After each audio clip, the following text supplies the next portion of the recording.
Selamat pagi Sobat Pans. Di pagi hari yang cerah ini, kita kebetulan mengadakan segmen baru, yaitu kita akan membahas saham-saham IPO dan langsung mendatangkan ahlinya, yaitu bro saya sendiri. Mungkin bro saya bisa memperkenalkan diri terlebih dahulu, bro. Saya Andi Listanto, di sini sebagai equity dealer di Pania Sekuritas cabang Palembang, dan di sini saya hadir untuk mengulas bagaimana sih IPO yang terbaru nih di IPO yang baru muncul, yaitu SUPA dengan kode SUPA itu namanya Superbank kalau nggak salah. Bener banget. Ya. Nah, Superbank ini kan sebenarnya kalau kita ngikutin beritanya, ini lumayan hot banget ya bro ya. Iya, Banyak banget retail yang nungguin juga. Ini kalau dari bro sendiri itu gimana? Ngikutin nggak ini? Sebenarnya saya udah ngikutin cukup lama nih bro untuk IPO dari Superbank sendiri ya. Yes. Dan rumornya itu tuh cukup banyak banget, itu udah dari awal tahun sebenarnya. Malah dari awal tahun Iya, ya? udah dari awal tahun tuh. Kapan nih IPO dan makin hot lagi dan makin panas lagi itu di pertengahan atau di akhir tahun ini. Dan tiba-tiba itu udah muncul tuh di website IPO bahwa officially nih ternyata Superbank akan IPO. Ya. Nah, Superbank ini sendiri tuh perusahaan apa sih bro? Buat orang-orang awam yang nggak ngikutin tuh boleh dikasih tahu nggak? Superbank tuh kayak gimana? Oke, baik, menarik banget nih pertanyaannya untuk awal pagi kita di podcast ini ya. Jadi Superbank ini sendiri merupakan dulunya itu bank yang namanya itu PT Bank Pharma Internasional. Itu didirikan itu pada tanggal 5 Maret ya, sesuai dengan prospektus itu didirikan tanggal 5 Maret tahun 1993. Udah cukup lama banget ya bank ini berdiri. Namun seiring berjalannya waktu nih, bank ini nih diakuisisi oleh MTech Group. Tahu sendiri ya, MTech Group itu merupakan konglomerasi juga ya, besar gitu. Dia punya SCMA, penduduknya, dan juga banyaklah lini bisnis lainnya gitu kan, dan exposure-nya cukup meningkat nih semenjak dia meluncing Superbank tuh. Masuknya berarti itu perbankan digital ya? Iya, Superbank ini. most likely itu sebenarnya ya kayak perbankan digital. Namun ya seperti yang bro tahu nih, tren perbankan digital sendiri itu kan dia trennya itu di tahun-tahun 2020 ya sebenarnya. Pas COVID ya, COVID. Dan tiba-tiba dari gebrakan MTech sendiri dia baru nih malah melaunching atau melaunching ya untuk menambah lini bisnis lah ya, termasuk di lini perbankan digital nih. Dan menurut saya sih nggak ada masalah untuk timing dia mau IPO kapan sih, dan menurut saya menarik saja. Menarik ya, menarik. Iya. Dari Superbank ini sendiri nih, komposisi pemegang saham itu kan lumayan penting ya bro ya, biar kita lihat siapa pemiliknya, kredibilitasnya gimana. Nah, kalau dari Superbank sendiri ini bro tahu nggak bro, siapa sih pemegang saham itu, siapa aja gitu? Oke, baik nih bro, ini pertanyaannya udah masuk mendalam banget mendalam banget. Jadi di sini saya harap rekan-rekan sekalian untuk yang menonton podcast ini ya bisa memahami. Jadi dari komposisi pemegang saham sendiri nih, untuk yang terbesarnya itu ya seperti yang saya bilang di awal tadi, pemilik pemegang terbesarnya itu ya dimiliki oleh PT Elang Media Visitama, di mana itu merupakan anak usahanya MTech gitu. Dia menguasai kepemilikan itu sebesar 27,7% ya setelah IPO nanti itu kan. Iya, kira-kira begitu. Dan yang kedua itu ada namanya PT Kudo Teknologi Indonesia, di mana itu juga itu memiliki kepemilikan sebesar 16,67%. Dan ada juga itu yang ketiga A5 DB Holdings, itu afiliasi Grab. Karena seperti yang kita tahu di bro ya, sebenarnya Superbank ini tuh kayak ke Grab banget gitu linkage-nya, kayak grupnya itu lebih ke circle-nya lah ya, kayak misal contoh Gojek ada GoPay gitu kan. Ekosistem itu berarti lengkap ya? Iya, ekosistemnya tuh sangat menarik nih. Padahal dia baru masuk nih ke industri perbankan digital nih baru, tapi dia udah kayak kombinasi dengan Grab gitu, kayak ekosistemnya tuh udah muncul nih gitu. Jadi ada grab-grabnya sedikit lah untuk IPO Superbank ini gitu loh. Dan itu yang bikin sangat menarik dari Superbank sendiri. Nah, kira-kira dari komposisi pemegang saham yang terbesar seperti yang saya sebutkan tadi, itu ketiga terbesar ya seperti itu bentuknya kira-kira. Oke bro, oke lanjut. Ini kan kita ini kalau niatnya investasi jangka panjang bro, kita pasti pengen tahu tentang kebijakan dividennya, karena kita berharap kan bisnisnya tuh bakal mengasih kita profit ya bro, selain dari capital gain. Nah, dari Superbank ini bro, gimana sih kebijakan dividennya? Mereka udah ngasih declare nggak ya di prospektus ini? Wah, menarik banget nih pertanyaannya, udah ke dividen. Artinya kita bicaranya udah long term banget nih ya. Walaupun Superbank ini di tahap masih baru IPO ya. Kira-kira dia bagi dividen atau enggak nih ke depannya. Jadi sobat podcast Pans Palembang sekalian ya, ini menariknya di prospektus dari Superbank sendiri itu dijelaskan bahwa dari kebijakan dividen itu dia akan membagikan dividen, namun dengan syarat dia itu menunggu laporan keuangannya stabil dulu hingga sekitar ya 85% dia itu udah menghasilkan laba yang tinggi lah gitu. Dan juga direncanakan nih dia baru mulai sustain atau stabil untuk membagi dividen itu kira-kira di laba tahun buku di tahun 2029 nih.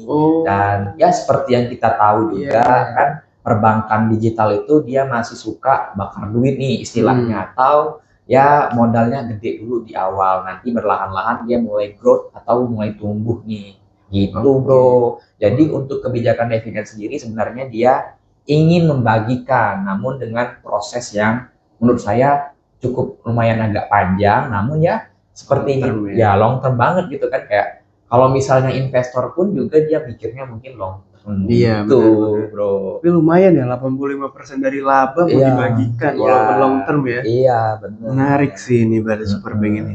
Nah, kita masuk ke lumayan dalam lagi nih bro, tentang laporan keuangannya. Karena kita kan nggak boleh beli kucing dalam karung ya istilahnya. Jadi kita pengen tahu nih, laporan keuangan Superbank ini gimana sih bro? Bisa bantu nggak kita yang kurang ngerti nih tentang emiten-emiten baru gini?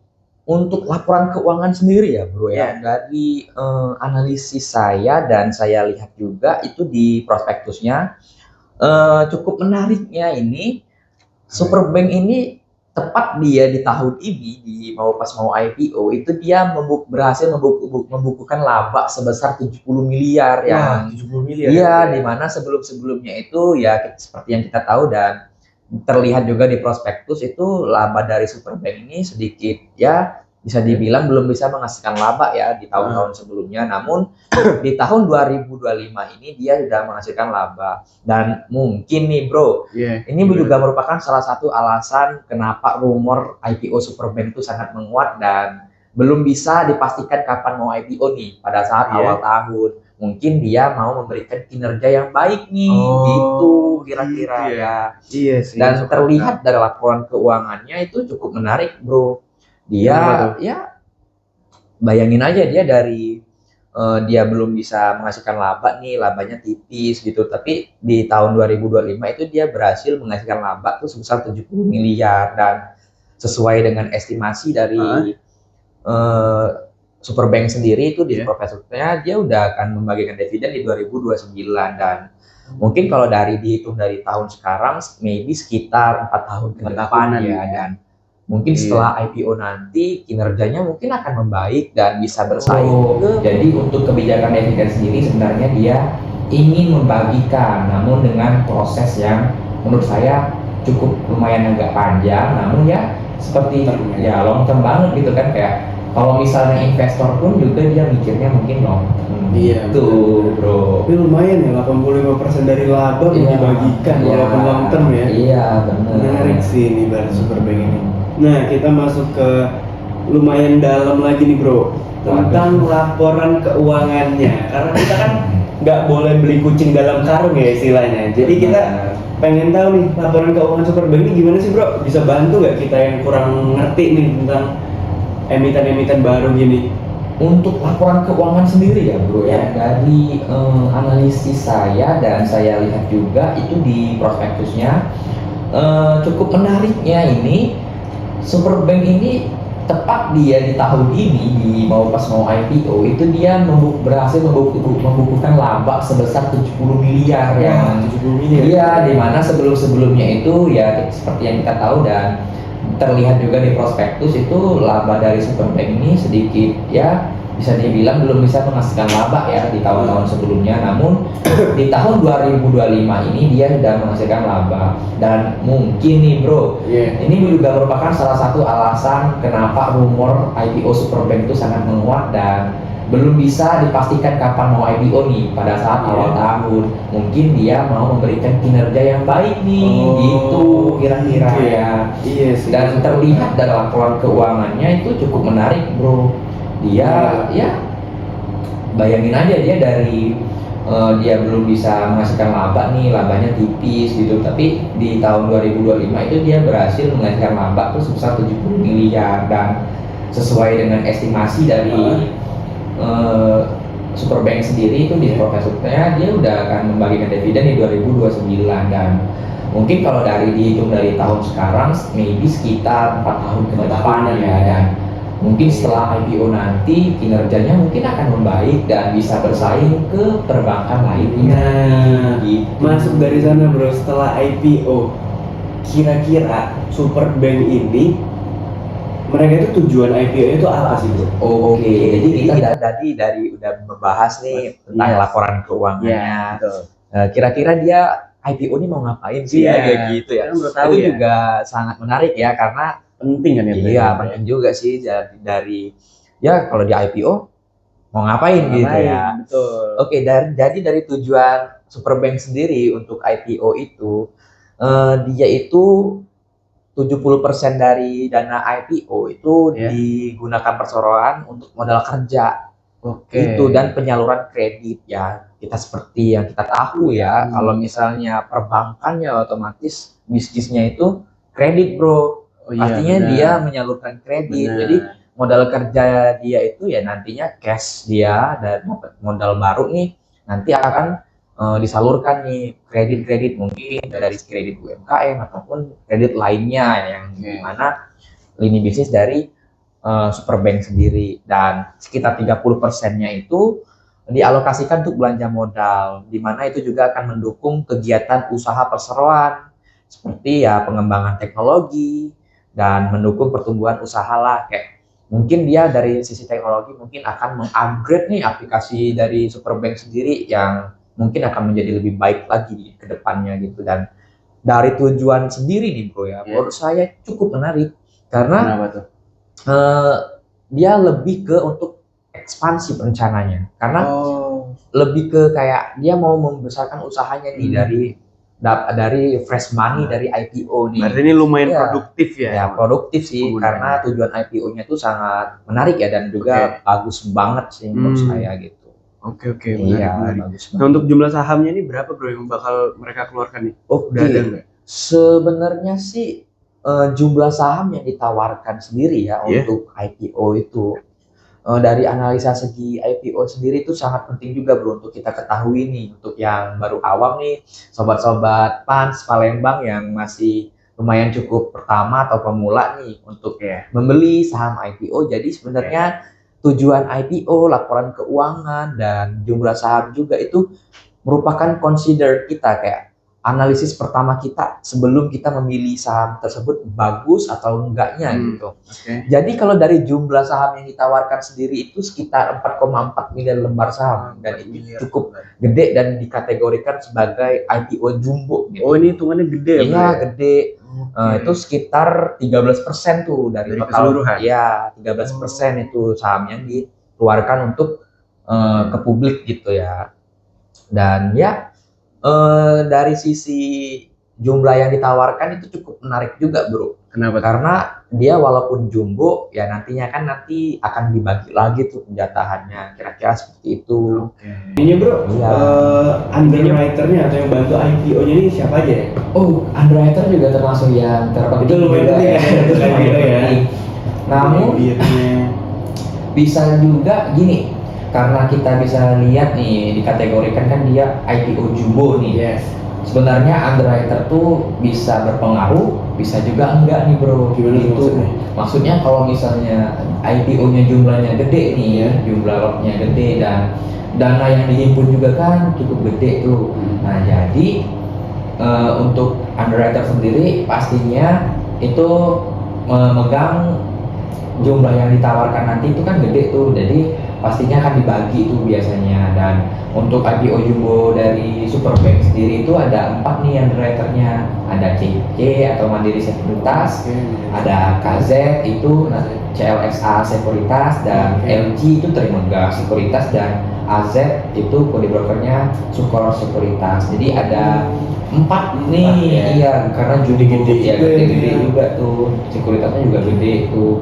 Dan mungkin kalau dari sisi underwriter itu sedikit berpengaruh dan juga nggak berpengaruh gitu ya bro. Karena kalau misalnya IPO jumbo itu antusias pasar tuh rame tuh, biasanya ya langsung terserap tuh di pasar. Jadi underwriter di sini ya menurut saya track recordnya juga cukup bagus nih untuk Mandiri Sekuritas. Seperti yang kita tahu di tahun ini juga Mandiri itu dia meng-IPO kan Fore Coffee. Oh, itu Mandiri juga ya? Iya, itu underwriter sebelumnya juga. Ini juga ya? Iya, LG juga sebelumnya IPO-in kayak CBDK gitu, itu juga sukses gitu. Dan belum lama nih bro. Dia kan baru IPO emas tuh, itu juga LG. Oh, emas itu LG. Wah itu ya, jadi cukup menarik kan. Menarik semua yang disebutin. Iya gitu, dan AZ juga beberapa kali mengawal IPO, track record-nya juga bagus ya. Itu bro. Nah, ini sekarang kita masuk ke bagian inti nih. Ini kita pengen tahu nih, menurut bro sendiri sebagai dia bidang profesional di stock market lah ya, kira-kira opini atau personal statement dari bro sendiri tentang Superbank ini tuh gimana? Kita boleh dikasih tips tipis-tipis lah bro. Wah, tentang Superbank ini gimana? Saya seperti langsung ditodong pertanyaan yang sangat tipis aja. tajam ini dari bro nih. Gimana bro Superbank bro? Jadi kalau dari statement saya nih, worth it nggak nih kira-kira kalau Iya. aku mau masuk nih, saya mau masuk nih, ini boleh nggak? Oke. Jadi menarik ya, ini bisa juga menjadi consider atau landasan teman-teman PANS Palembang juga nih. Bagi yang menonton podcast tersebut ya, ini disclaimer saya ya. Oh ya, disclaimer on ini bukan karena akan ini membeli ya, karena ini pure personal statement saya gitu ya. Oke, siap.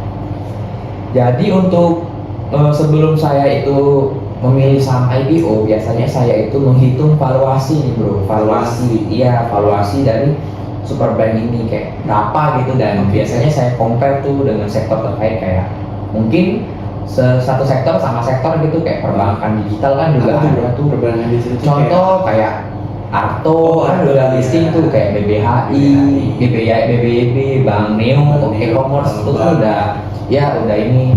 Kalau si bank kita nggak bisa nih bro, karena si bank termasuk perlu keluar nih karena nggak di Indonesia gitu ya. Siap. Jadi Gimana nih? Valuasinya tuh kita pakai gimana? Jadi kalau untuk valuasi sendiri ya bro ya, kalau dari hitungan saya nih, ya ini hitungan pribadi ya, diingatkan lagi nih disclaimer bagi penonton. Itu untuk hitungan PER, itu PER-nya itu di sekitaran 251,21 kali bro, jika dia listingnya itu di harga 525 atau harga terendahnya. Iya, 25 itu terendahnya ya. Iya, dan untuk PBV-nya itu di 2,12 kali bro, di harga 525. Dan market cap-nya sendiri, kenapa nih tadi saya bilang kan kayak Superbank itu IPO-nya jumbo. Karena nih dilihat juga nih dari market cap-nya itu, kalau di harga 525 itu senilai 17,79 T. 79. Iya, 17 T bro ini market cap-nya, jadi kan cukup jumbo nih. Iya ya. Gitu bro. Jadi kalau dari perhitungan saya, karena PBV dari Superbank sendiri itu cukup bersaing dan menarik ya. Kalau untuk saham IPO ya memang nih PER dan PBV-nya biasanya cukup tinggi bro, nggak seperti ya yang udah listing gitu, karena kan kinerjanya bisa di-track banget gitu kan. Kalau misalnya Superbank sendiri kan dia baru nih gitu, jadi wajar untuk PER dan PBV-nya segitu. Dan kalau kita compare nih bro, dari beberapa perbankan digital lainnya yang udah listing dan dilihat itu PER dan PBV dari Superbank ini so-so lah bro, hampir sama dengan beberapa perbankan lainnya. Masih oke, ya, masih oke. Bahkan kalau di compare dengan Arto dan BBHI mungkin ya sama-sama lah mereka sekitar segini juga PER dan PBV-nya. Namun kalau dibandingkan dengan BBYB itu cukup berbeda jauh bro, karena BBYB itu udah valuasinya udah cukup naik banget, udah lumayan ya, gitu ya. karena udah lumayan sustain dan udah lama juga kan. Iya. BBYB itu udah dari zaman COVID bro. Dan ya Superbank menurut saya dari segi valuasi bisa bersaing nih bro di pasar. Nah namun jika dia listingnya di harga maksimum itu ada beda lagi bro. Jadi kalau dia itu kita adjust lagi nih perhitungannya, kalau dia listingnya itu di harga maksimum 525 ya awalnya. Tadi awalnya 525, kita kan nggak tahu nih, kita belum karena belum listing, masih building nih bro. Jadi kalau di listing di harga tertinggi di 695 harga tertingginya. Harga tertingginya itu untuk PER-nya sendiri tuh naik lagi bro, di kisaran di 332 kali gitu ya. Dan untuk BBV-nya itu di 2,81 dan market cap-nya juga tentunya naik bro. Berapa tuh? Dari 17 yang di 525 itu jadi sekarang kalau dia berhasil listing di harga 695 nih bro ya. Dia itu market cap-nya tuh di 23,5 triliun. 3,5. Iya, kan waduh, jumbo banget ya. Jumbo banget sih ini. Jadi sobat-sobat Pans Palembang nih, kalau misalkan mau ini apa namanya, melihat nih gimana jumbo atau enggaknya, bisa tuh dilihat dari market cap dan juga dana himpunannya gitu. Berapa bro? Kan bro sendiri ini mulai tertarik ya kalau saya lihat dari ceritanya. Aku juga lumayan tertarik sih gara-gara cerita dari bro. Nah kalau aku pengen nyoba beli nih bro, mau ikut, itu gimana bro? Caranya lewat apa bro? Ini menarik banget ini. Ini bisa udah mulai pertanyaannya ini udah ke arah yang kayak mau ke sana ya. Saya tahu nih. Pengen aksi bro. Iya, pengen aksi, pengen cuan juga. Jadi sebenarnya nih ya teman-teman sobat Pans Palembang nih tentunya kan ya. Sebenarnya cukup mudah lo aksesnya untuk membeli IPO untuk saat ini. Hanya dari handphone pun juga bisa gitu. Bisa online bisa bro. Online bisa gitu.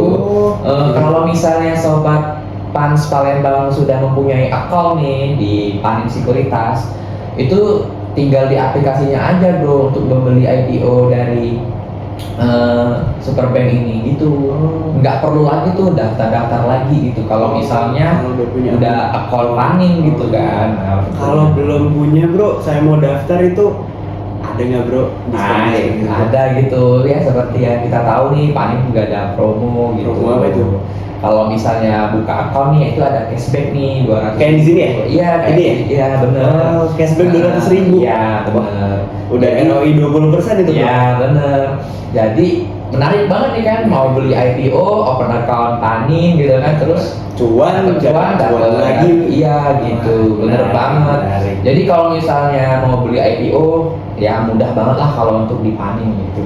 Berarti bisa langsung cek ke IG Pans Palembang itu di bio ada rombongan akun ya? Bener. Bisa langsung situ aja ya? Boleh langsung situ aja, dan jangan lupa lah di follow gitu ya bro. Iya di follow juga ya. Sobat-sobat Pans jangan lupa nih. Ntar kita bakal update berita-berita terus di Pans Palembang YouTube, IG atau mungkin nanti TikTok. Kalian bisa mantengin terus aja dari sana.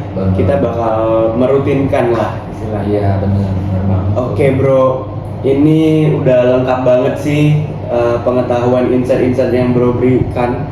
Terus juga menarik lah, ini bisa ngasih tambahan cuan ke kita semua yang nonton podcast ini. Semoga ya, ini semoga kita semuanya dapat cuan bersama, kita bisa senang-senang bersama lah dari prospek yang ada di hari ini. Oke, mungkin untuk hari ini kita cukup sekian ya bro. Nanti next kalau ada info-info lagi, bolehlah kabarin saya, kita ngobrol-ngobrol lagi kayak gini ya bro. Oh, baik bro, ini menarik banget emang ya pembahasan IPO gitu ya. Bolehlah nextnya bisa lagi, mungkin kita bahas yang lain gitu ya. Boleh banget sih. Oke siap, berarti kalau gitu terima kasih ya bro. Ya, Berarti- sama-sama Oke, ya. Berarti kita cukupkan hari ini. Selamat pagi, terima kasih semua, bye bye.